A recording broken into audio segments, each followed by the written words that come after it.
শিক্ষার্থীবৃন্দু, আসসালামু আলাইকুম। সৃষ্টি অনলাইন ক্লাসে সবাইকে স্বাগত।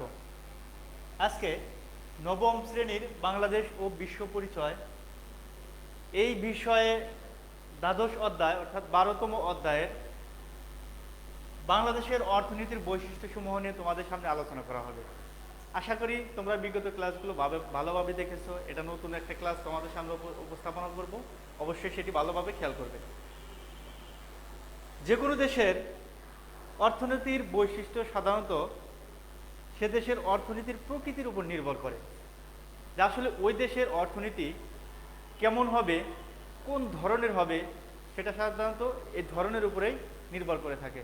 আমরা যদি উন্নত বিশ্বের দিকে তাকাই তাহলে দেখবো যে সিঙ্গাপুর, মালয়েশিয়া, তারপরে তোমার আমেরিকা যুক্তরাষ্ট্র, ইংল্যান্ড, এদের দিকে যদি তাকাই তাহলে আমরা দেখবো যে এদের অর্থনীতির ধরনটা হচ্ছে শিল্পায়ন, বৃহদায়তন শিল্পায়নের কারণে তাদের অর্থনীতিটা অনেকটাই সমৃদ্ধশীল। ইভেন বাংলাদেশের দিকে যদি তাকাই, আমাদের বাংলাদেশের অর্থনীতির বৈশিষ্ট্যসমূহ যেহেতু আমরা আলোচনা করতে যাচ্ছি, সেদিকে খেয়াল করলে আমরা দেখব যে বাংলাদেশের অর্থনীতি সাধারণত কৃষি প্রধান অর্থনীতি। আমাদের বাংলাদেশের অর্থনীতি কি? কৃষি প্রধান অর্থনীতি, যেখানে বাংলাদেশের শতকরা শ্রম খাতে তোমার কৃষিকাজে নিয়োজিত 40.60% লোক, যেখানে 40.60% লোক যেখানে কৃষি কাজে নিয়োজিত। তো সেক্ষেত্রে আমরা বলতে পারি যে আমাদের দেশ অবশ্যই কৃষি প্রধান অর্থনীতিতে সংযুক্ত। অবশ্যই আমাদের কৃষি প্রধান অর্থনীতি হওয়ার কারণে আমাদের দেশে অবশ্যই কৃষি থেকে ব্যাপক একটা অবদান অর্থনীতিতে রেখেছে। এজন্য কিন্তু সাধারণত কৃষির ক্ষেত্রে আমরা কৃষি প্রধান অর্থনীতিটা বলতে পারছি। তো আমরা যদি কৃষি প্রধান অর্থনীতি নিয়ে আলোচনা করি, দেখো যে কৃষি প্রধান অর্থনীতি বাংলাদেশের অর্থনীতির বৈশিষ্ট্য সমূহের মধ্যে সর্বপ্রথমে আসবে কৃষি প্রধান অর্থনীতি। দেখো কৃষি প্রধান অর্থনীতি।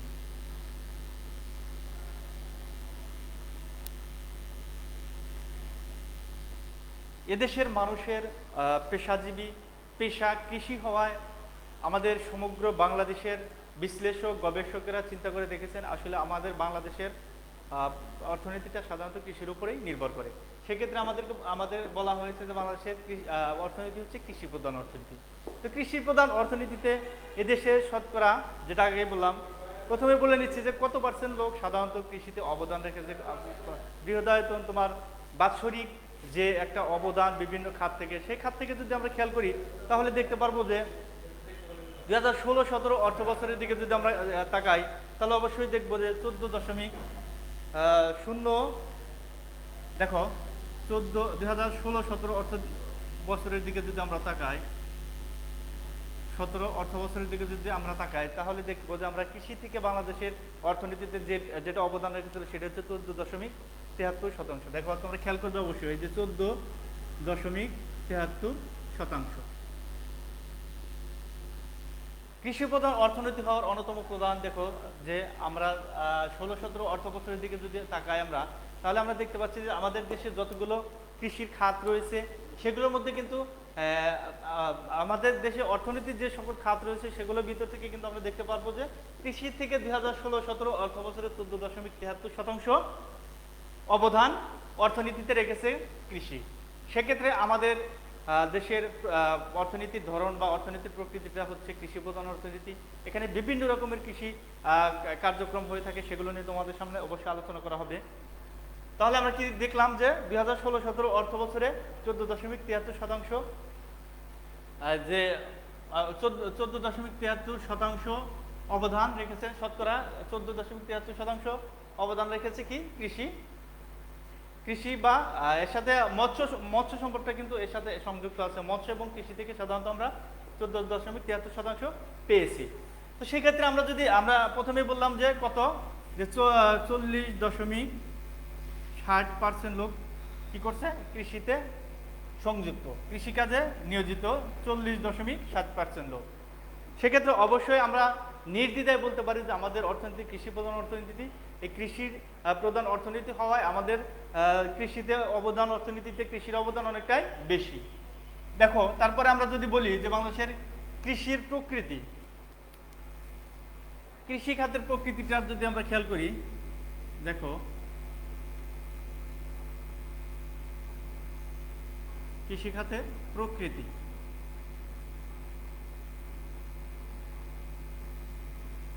অবশ্যই খেয়াল করবে যে আমাদের দেশ অর্থনীতিতে কৃষি আরো সমৃদ্ধশীল বা অগ্রগামী হতে পারত যদি আধুনিক প্রযুক্তি দ্বারা আমাদের দেশে কৃষিকার্যে ব্যবহার করা হতো।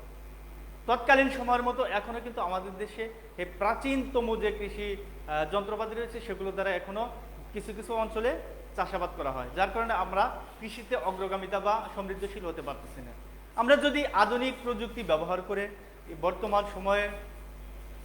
বর্তমান বিশ্বের আধুনিক প্রযুক্তি ব্যবহার করে যদি আমরা কৃষিকার্য পরিচালনা করতে পারি, তাহলে অবশ্যই কিন্তু আমরা কৃষিতে অবদান আরো একটা বেশি রাখতে পারবো। যেহেতু আমাদের অর্থনীতি কৃষি প্রধান অর্থনীতি, সেহেতু কিন্তু আমাদের অবশ্যই আধুনিক প্রযুক্তি ব্যবহার করে কৃষির যে প্রকৃতি বা ধরনটা রয়েছে সেটিকে চেঞ্জ করে পাল্টিয়ে কিন্তু আমাদের অবশ্যই এগিয়ে যেতে হবে। তাহলে আমরা আধুনিক প্রযুক্তি ব্যবহার করলে কিন্তু সাধারণত কৃষি খাতের যে অবদানটা সেটিকে কি করতে পারবো, বাড়াতে পারবো।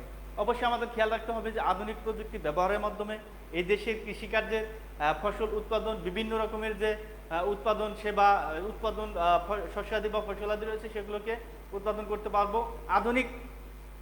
আধুনিক কৃষি প্রযুক্তি বলতে সাধারণত আমরা বর্তমানে দেখতে পাচ্ছি পাওয়ার টিলার, যেটাকে সমগ্র বিশ্বে এটিকে ব্যবহার করা হয়ে থাকে। বিভিন্ন ধান মাড়াই করা, ধান কাটা বা বিভিন্নভাবে যে আধুনিক প্রযুক্তিগুলো বের হয়েছে সেগুলোর দ্বারা যদি আমাদের কৃষিতে কাজ করা হয়, তাহলে কিন্তু অবশ্যই কৃষির অবদানটা, কৃষির ফসলের গুণগত মানটা ভালো থাকবে। সেক্ষেত্রে কিন্তু অবশ্যই দাম বেশি হবে, আর দাম বেশি হলে, মূল্য বেশি হলে কিন্তু সাধারণত অবদানের ক্ষেত্রে বা অর্থনীতিতে যে কৃষির যে অবদানটা সেটা কিন্তু অবশ্যই বাড়াতে পারবো। তারপরে যদি আমরা শিল্প খাতের গুরুত্ব সম্পর্কে আলোচনা করি, দেখো শিল্প খাতের গুরুত্ব বা অবদান, অবশ্যই খেয়াল করবে যে আমাদের দেশ কৃষি প্রধান অর্থনীতির দেশ। এখানে শিল্প বৃহদায়তন শিল্প না থাকার কারণে কিন্তু আমরা শিল্পায়ন করতে পারছি না। শিল্পায়নের ফলে কিন্তু আমাদের অর্থনীতি অনেকটা সমৃদ্ধশীল। প্রথমে তোমাদেরকে বলেছি যে যে সকল দেশের অর্থনীতি শিল্পায়নের ফলে অর্থনীতি সমৃদ্ধশীল হয়েছে, সে দেশ কিন্তু অবশ্যই অর্থনীতিতে অনেকটা উপরে।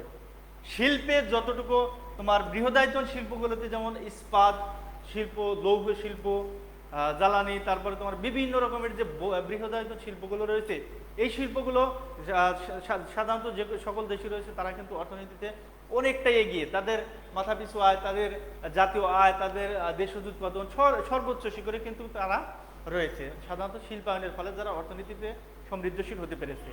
তো আমাদের দেশে বৃহদায়তন শিল্পায়ন গড়ে না ওঠার কারণে কিন্তু আমরা এতটা সমৃদ্ধশীল হতে পারে নাই। তারপরে যদি আমরা 2016-17 অর্থ বছরের দিকে তাকাই, তাহলে দেখো সেদিকে দেখতে পারবো 2016-2017 অর্থ বছরের দিকে যদি তাকাই তাহলেও আমরা দেখতে পারবো যে 33.66% কিন্তু আমরা এখান থেকেও পেয়েছি। 33.66% এই 33.66% কিন্তু অবদান আমাদের কি হতে এসেছে, শিল্প হতে এসেছে। যদিও আমাদের দেশে বৃহদায়তন শিল্প নেই, ছোট ছোট শিল্প কারখানা গড়ে ওঠার ফলে কিন্তু আমাদের অর্থনীতিতে এই শিল্পের অবদান বা গুরুত্বটা ব্যাপক। তো আমাদের দেশে বৃহদায়তন শিল্প কারখানা গড়ে তোলার একটা প্রচেষ্টা আমাদেরকে চালাতে হবে, প্রয়াস একটা চালাতে হবে, যাতে করে আমরা বৃহদায়তন শিল্প কারখানা গড়তে পারি এবং শিল্পের যে অবদানটা সেটা আমরা গুরুতরভাবে রাখতে পারি। তাহলে আমরা বলতে পারি শিল্পের প্রকৃতি যে ওইটাই, যে আমাদের দেশে শিল্প সাধারণত ছোট ছোট শিল্প হওয়ার কারণে বৃহদায়তন শিল্প গড়ে তোলার ফলে কিন্তু আমরা অবশ্যই অর্থনীতিটাকে এগিয়ে নিতে পারবো। শিল্প খাতের প্রকৃতি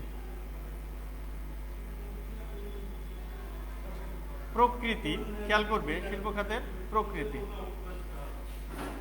যেটাতে বলে নিলাম তোমাদের কাছ থেকে যে শিল্প এমন একটা জিনিস যে দেশে শিল্পায়ন ঘটেছে তারা অর্থনীতিতে অনেক অনেক উপরে রয়েছে, তাদের মাথাপিছু আয়, তাদের জাতীয় উৎপাদন ব্যাপকভাবে সমৃদ্ধ।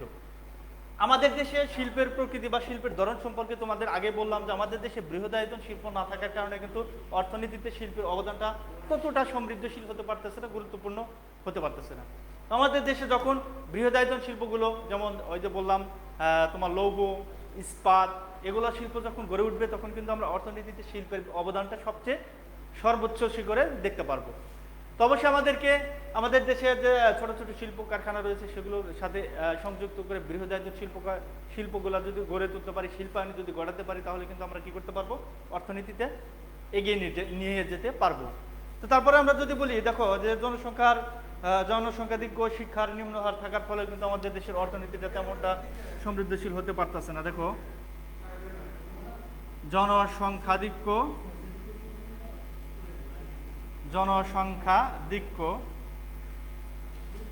বা শিক্ষার নিম্ন হার,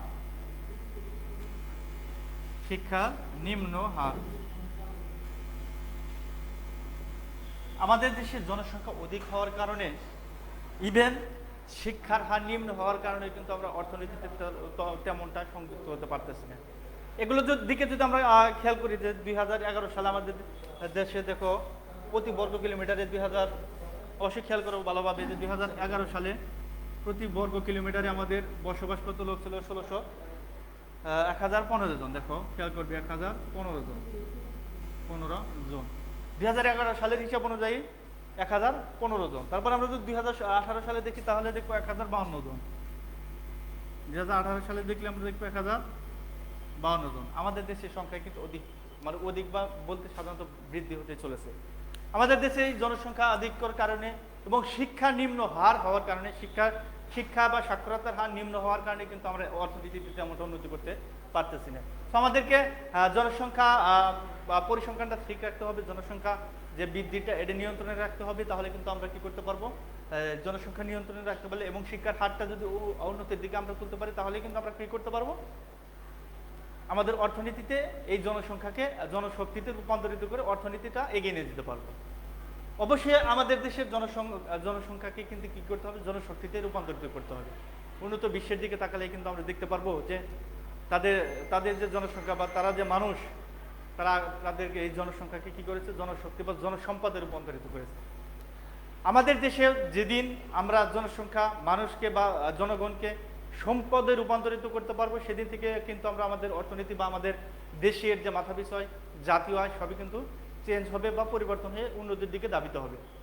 তো প্রিয় শিক্ষার্থী, অবশ্যই তোমরা এটা খেয়াল করবে যে আজকে যে বাংলাদেশের অর্থনীতির বৈশিষ্ট্য সমূহ নিয়ে আলোচনা করা হলো। আমাদের কৃষি প্রধান অর্থনীতি, যেটা প্রথমে বলে নিছি, কৃষি প্রকৃতি কেমন সেটা সম্পর্কে তোমাদেরকে ধারণা দেওয়া হলো। শিল্প খাতের গুরুত্ব বা অবদান, শিল্প খাত কতটুকু আমাদের দেশে গুরুত্ব রেখেছে অর্থনীতিতে, সে সম্পর্কে কিন্তু আলোচনা করা হলো। তারপরে আমরা দেখলাম শিল্প খাতের প্রকৃতি, আমাদের দেশের শিল্প খাতগুলো কোন ধরনের সেটা সম্পর্কে কিন্তু আলোচনা করা হলো। জনসংখ্যাধিক্য বা শিক্ষার নিম্ন হার, এটা মানে খুবই খুবই খুবই ইম্পর্টেন্ট একটা দেশের অর্থনীতির দিকে। জনসংখ্যাধিক্য বা জনসংখ্যার অধিক না থাকা এবং শিক্ষার হার বৃদ্ধি করা, এটা কিন্তু অবশ্যই যে কোনো দেশের অর্থনীতিতে মাথাপিছু আয় বা জাতীয় উৎপাদনে কিন্তু ব্যাপকভাবে ভূমিকা রাখে। যেটা বললাম যে জনসংখ্যাকে জনশক্তিতে রূপান্তরিত করতে হবে, তাহলে কিন্তু আমরা কি করতে পারবো, অর্থনীতিটা সমৃদ্ধশীল করতে পারবো। দেখো, তারপরে যদি আমরা বলি যে বিভিন্ন বৈশিষ্ট্যগুলোর মধ্যে অন্যতম আরো কিছু বৈশিষ্ট্য রয়েছে, সেগুলোর দিকে যদি আমরা তাকাই, যে আমাদের দেশের অর্থনীতি সমৃদ্ধশীল না হওয়ার পিছনে কিন্তু অনেক কারণ রয়েছে। তার মধ্যে যেমন রয়েছে ব্যাপক বেকারত্ব। দেখো, আমরা এখানে লিখে নিচ্ছি, খেয়াল করবে অবশ্যই। ব্যাপক বেকারত্ব থাকার কারণে কিন্তু আমাদের দেশের অর্থনীতিটা তেমনটা সমৃদ্ধশীল হতে পারতেছে না। এই বেকারত্বের হার যদি আমরা নিম্নমানে নিয়ে আসতে পারি, তাহলে কিন্তু আমরা অবশ্যই কি করতে পারবো, অর্থনীতিটা সমৃদ্ধশীল করতে পারবো। দেখো, 7 নম্বর যদি আমরা বলি যে ব্যাপক বেকারত্ব,